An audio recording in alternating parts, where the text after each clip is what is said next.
میں نے پلٹ کر اس کی خبر بھی نہیں لی۔ میں نے غفلت دکھائی، برا کیا، بہت برا کیا۔ اگر میں ایک بار اس کی خبر لے لیتا تو مجھے تمہارے بارے میں بھی معلوم ہو جاتا۔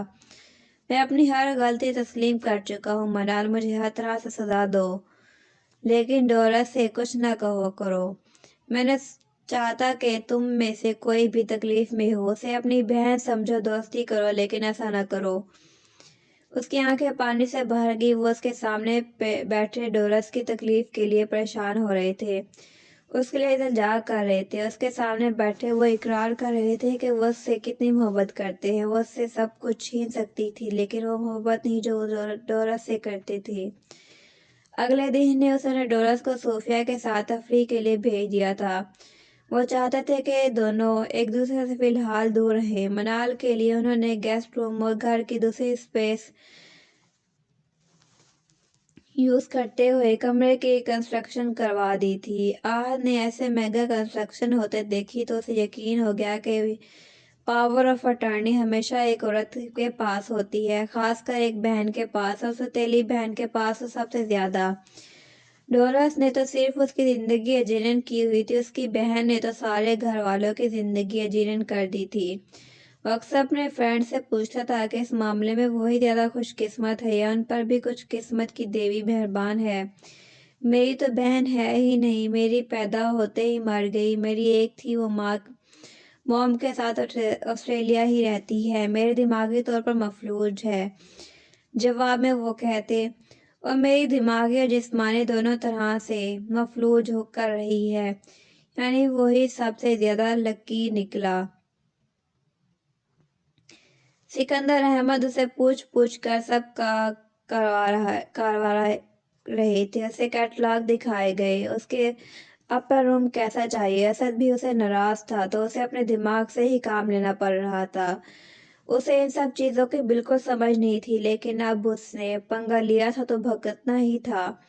ان معاملات میں وہ کم پیش اماں جیسی تھی۔ انہیں ایک چیز چاہیے تھی، کسی کی واپسی اور ان کے محبت سے۔ اسے بھی ایک ہی چیز چاہیے تھی، مگر بہت پہلے۔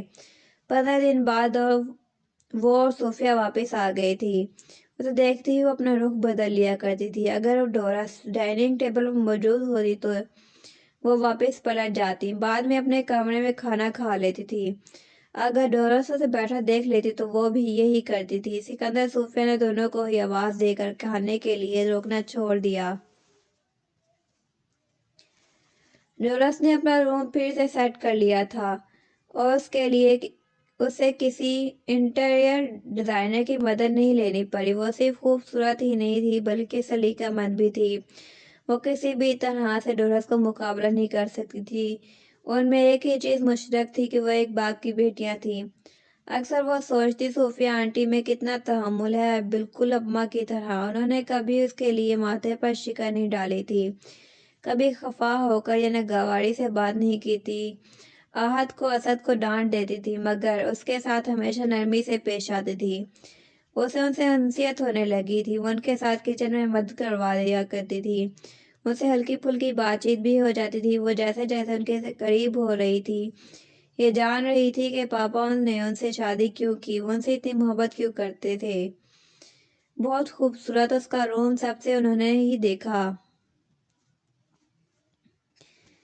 روم انٹیریئر ڈیزائنر ڈیکوریٹ کیا تھا، لیکن ہر چیز میں اس کی پسند شامل تھی۔ گو سے ایسا کوئی تجربہ تھا نہ کوئی خاص معلومات، لیکن کیٹلاگ سامنے تھے اور بر کرتی ڈیزائنر، تو کچھ نہ کچھ اچھا ہو ہی گیا۔ اسے ساتھ لے جا کر انہوں نے شو روم سے کار بھی لے دی تھی۔ شاید وہ نہیں چاہتے تھے کہ روم کی طرح وہ ڈورس کی کار بھی توڑے اور اسے تکلیف دے۔